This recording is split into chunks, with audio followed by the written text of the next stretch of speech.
A bicycle company with a severe allergy to conventional suspension designs wants to build a motocross bike. If that doesn't sound like the beginning of a poorly written joke, I don't know what does. But what if I told you this joke was no laughing matter, as Cannondale was pushing the boundaries of innovation right from the get-go?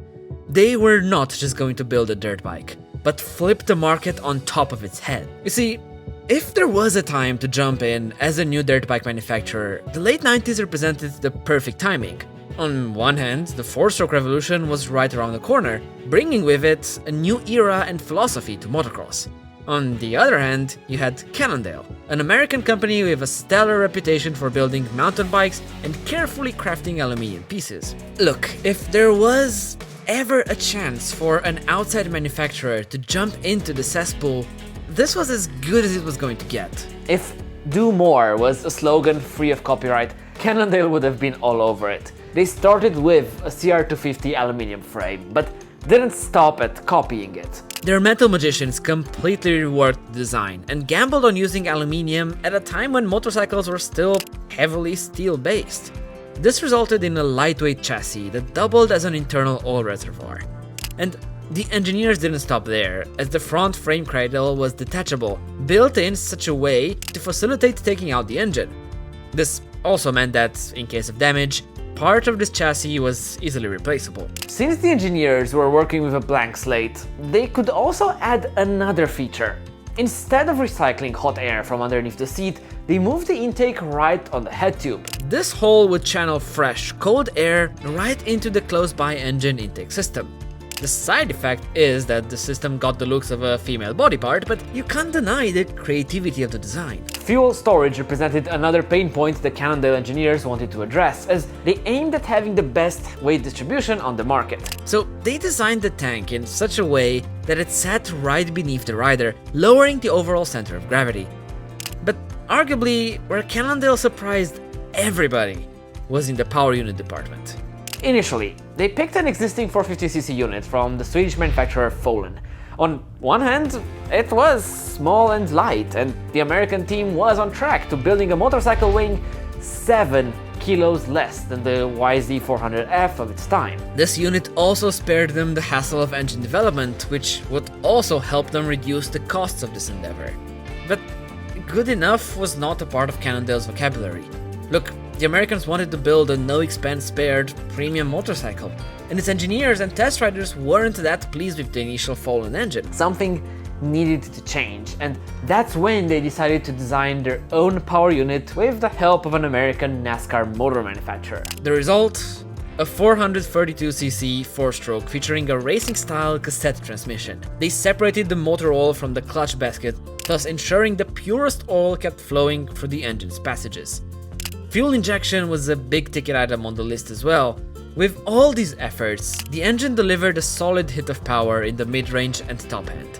And this was not it, since they reversed the cylinder, making the engine draw air from the front and exhaust gases out the back, following a more direct route. The novelty did not stop here. Pioneering for the year of 2000, or 2025 if your name was Suzuki, Cannondale decided to add an electric starter to its motorcycle. But this decision actually had a solid reason behind it. Look, back then, four-strokes tended to be temperamental to start when hot. So you'd go run a few laps, accidentally stall the bike, and then you'd be left kicking it over for the next couple minutes. An electric starter would make this situation a thing of the past. To finish off the package, Cannondale collaborated with Öhlins for its fork and shock setup, adopting a KTM-like PDS rear philosophy for their motorcycle. All in all, the amount of innovations the Americans had to incorporate was astounding, especially for a first-generation product. Really, it was the most innovative product the dirt bike market had seen in years. And in 1999, all that was left was for it to actually be released. Cannondale kept teasing its fans over and over, yet nothing. It took them 2 more years to actually deliver the first units, and in 2001, the press got a hold of it. Dirt Rider magazine crowned the MX400 Bike of the Year. Jimmy Lewis praised its suspension setup and handling characteristics. He said that the Cannondale was not perfect, but was not that far either, especially for a first-generation product. So far, this seems like a dream entrance for the American manufacturer into the motorcycle market.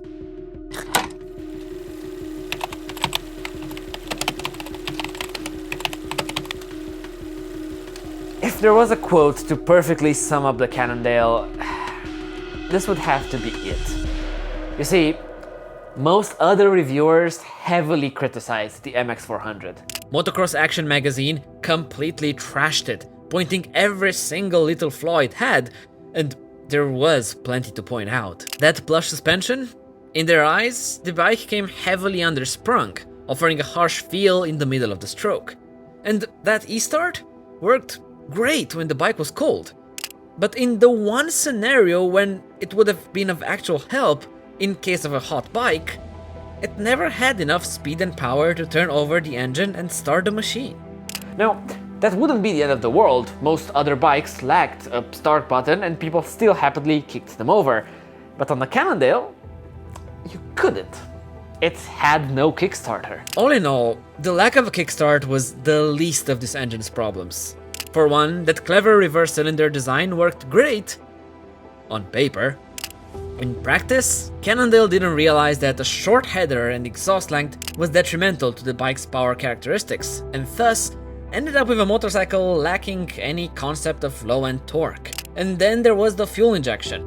Early FI systems rarely got much praise, but Cannondale's was even worse.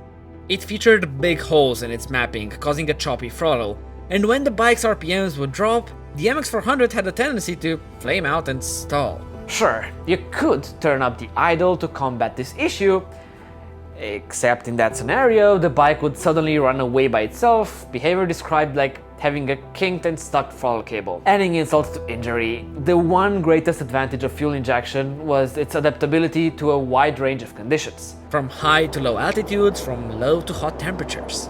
That was the case, just not for Cannondale, as reviewers found its injector to be extremely sensitive to such changes, making the bike run differently between the start and end of a motocross stage. Suddenly, all of those innovations started looking more like regressions.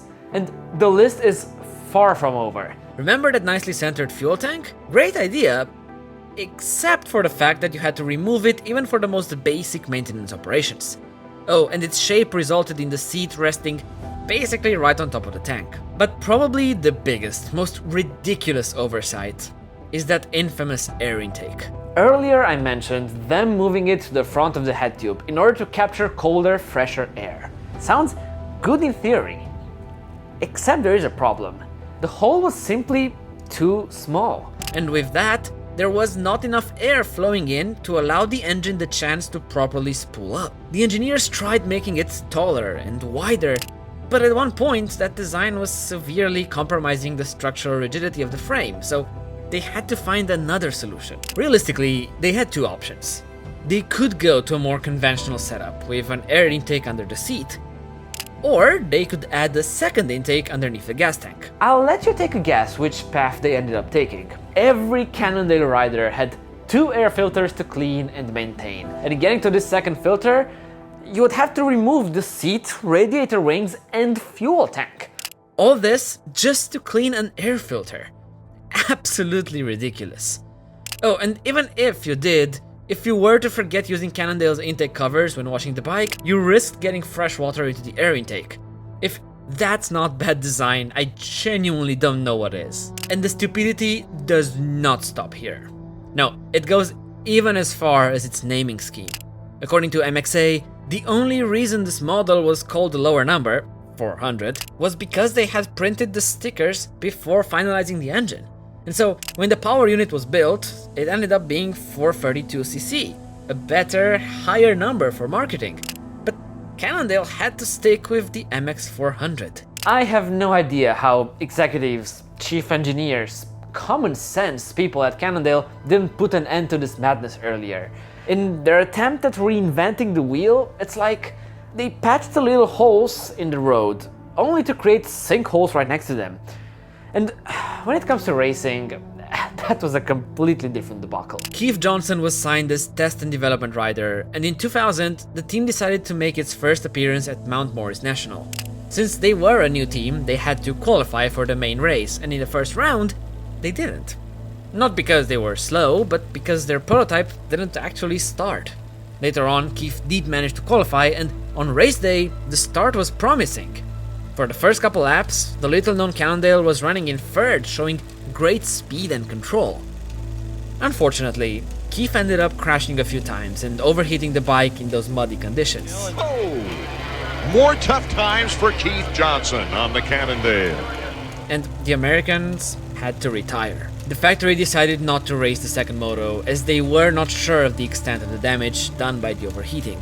For a few other stages, Cannondale went back racing with 2 riders. But 19th place was the best they could have hoped for. In fact, on average, the MX400 ranked 30th out of 40 people in the races it took part in. The 3rd of September marked the last day this brand was seen in the top 40 of a national race. Back at Cannondale HQ, the direness of the situation was starting to sink in. This was a disastrous launch, and the company was in big trouble. The engineers got back to work, trying to find fixes and improve all aspects of the motorcycles. They wanted to rename the bikes as the MX432, later settling on X440. They brought in updates, improved the fuel mapping, made everything better. Look, the bike had some real positives, like its handling. If they managed to fix the other big issues, this was a motorcycle that still had potential and speed in it. The problem was, the reputational damage was immense. Sure, you can fix mechanical issues, but fixing people's perception about yourself? That's way harder. And then, for the final nail in the coffin. Look, if this new all-American manufacturer would have been at least close to the Japanese in price, it could have worked. Customers will overlook some issues for having a product made in America, but what they can't overlook is the pricing. At launch, the MX400 came out at $8,000. That's $2,000 more than a YZ426F, 1.7 more than a Husky, and 1.3 more than a KTM. And all of those competitors were simply better. Flying the American flag was never going to make up for that difference. When embarking on this journey, Cannondale executives had talks with other dirt bike manufacturers. They were warned to set aside 5 years and $100 million for the project, but Cannondale never believed that. Their initial budget was just $20 million. Long story short, that sum quickly ballooned to $80 million, and this foolish approach brought with it Cannondale's bankruptcy. When taking that tough decision, their CEO accused MXA for killing their brand and slaughtering the Cannondale name. If you ask me, what really ended them was the desire to reinvent the wheel. To innovate everywhere. It was solutionism at its finest, finding fixes for problems that didn't exist. And when your background is manufacturing bicycles, the reality check was cruel. Cannondale simply didn't have the right expertise. They tried too hard. Looking back, I can admire their effort. All that engineering and problem solving was really ahead of its time. Individually, a lot of the technologies pioneered by the Americans ended up, one way or another, inside modern dirt bikes. And that's to be applauded and respected. For most, this Cannondale effort represented the good old-fashioned American dream, the elusive all-American dirt bike. And just as all other American dirt bike manufacturers, it ended up in the history books. It's a shame, but if you really think about it, was it that surprising? Unfortunately, I don't think so. If you enjoyed this video, you can look at another American dirt bike attempt, the Buell Griffin. Have a good one.